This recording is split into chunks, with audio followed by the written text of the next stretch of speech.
तो नमस्कार साथियों, मेरा नाम है निकेश भाई। एक बार फिर स्वागत है अपने YouTube channel Nikesh Odia system में। तो आज अपन लोग भारतीय संविधान का अनुच्छेद 13 पढ़ेंगे और देखेंगे उसमें किस मौलिक अधिकार का वर्णन है, उसमें क्या चीज़ का विवरण है। तो आइए देखते हैं।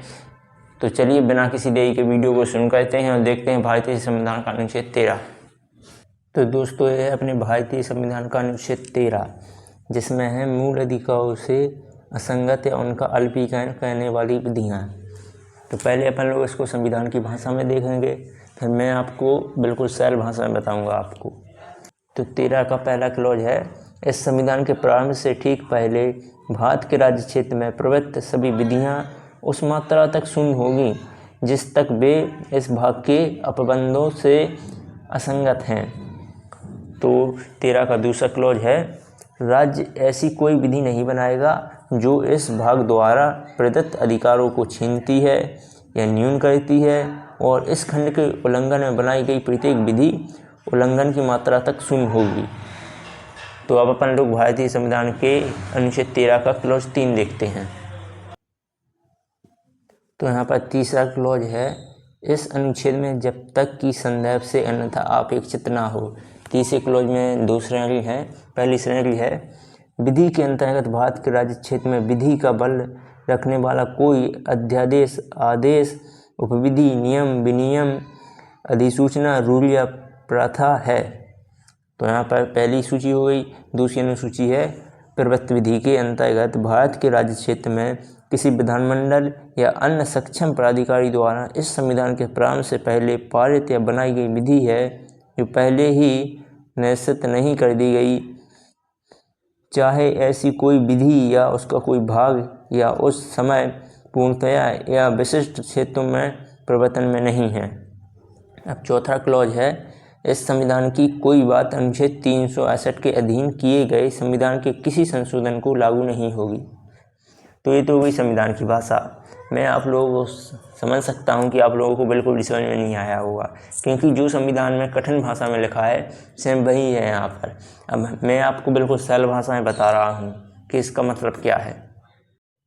तो ये है भारतीय संविधान का अनुच्छेद 13 बिल्कुल सरल भाषा में, जो कि बहुत रिसर्च करने के बाद मिला है। तो ये है भारतीय संविधान का अनुच्छेद 13 बिल्कुल सरल भाषा में, जो कि नवीन सर द्वारा बताई गई भाषा में लिखा है, और नवीन सर ने ही लिखवाया है। इसमें है, तो इसमें लिखा है, जो भी विधियाँ मौलिक अधिकार के असंगत होगी शून्य मान ली जाएंगी। इसका मतलब जो अपन लोगों को मौलिक अधिकार प्राप्त हैं, चूँकि वर्तमान में अपने पास 6 मौलिक अधिकार प्राप्त हैं, तो अगर कोई भी सरकार ऐसी विधि बनाती है जो कि अपने मौलिक अधिकार का हनन करती हो या मौलिक अधिकार को छीनती हो, तो अपन लोग इसके लिए सुप्रीम कोर्ट जा सकते हैं।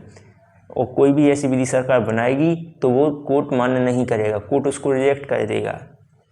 जो पहला क्लॉज है वो है, संविधान बनने के पहले की विधियाँ, यानी कि जब संविधान बना था उससे पहले की विधियाँ जो भी होंगी, अगर वो मौलिक अधिकार को छीनती हूँ या उनको कम करती हूँ तो उनको शून्य मान लिया जाएगा। और दूसरा है, संविधान लागू होने के बाद की विधि, यानी जब संविधान लागू हो गया उसके बाद कई संशोधन हुए, तो अगर कोई सरकार ऐसा संशोधन कर दे जो कि अपने मौलिक अधिकार को छीनती हो, तो कोर्ट उसको रिजेक्ट कर देगा और वो विधि शून्य मान ली जाएगी। यहाँ पर तीसरा है, विधि की व्याख्या, अधिनियम, अध्यादेश, आदेश, नियम, यानी अधिनियम से आई हो कोई भी विधि या आदेश से आई हो या किसी नियम से आई हो, अगर वो आपके मौलिक अधिकार को कम करती हो या मौलिक अधिकार को छीनती हो तो कोर्ट उसको भी रिजेक्ट कर देगा।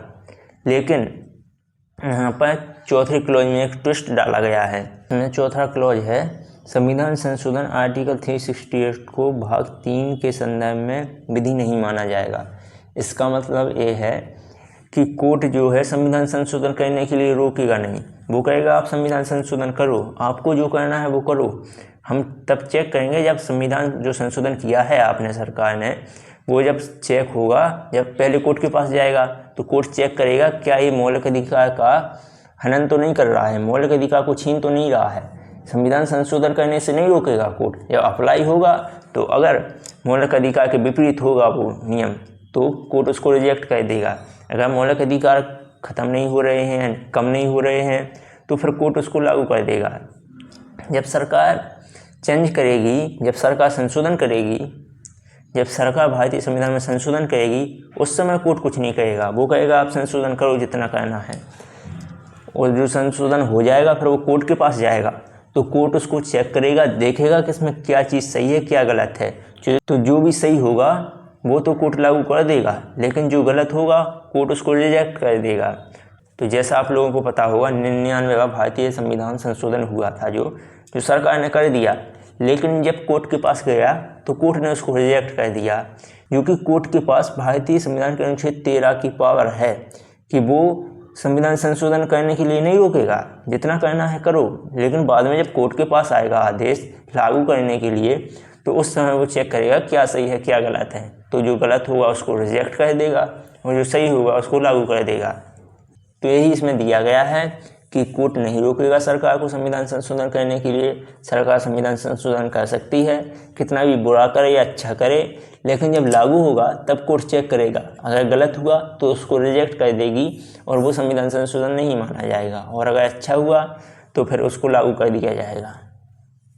तो दोस्तों आपको समझ में आ गया होगा भारतीय संविधान का अनुच्छेद 13। तो इसी मज़ेदार तरीके से भारतीय संविधान को जानने के लिए और भारतीय संविधान को पढ़ने के लिए बने रहिए हमारे साथ अपने YouTube चैनल अनिकेत रोजगार सिस्टम में। तो अगर वीडियो आपको अच्छा लगा है तो वीडियो को लाइक कीजिए और चैनल को सब्सक्राइब कीजिए और कमेंट करके बताइए कि आपको वीडियो कैसा लगा है। तो मिलते हैं कल शाम 6 बजे भारतीय संविधान के अनुच्छेद 14 के साथ।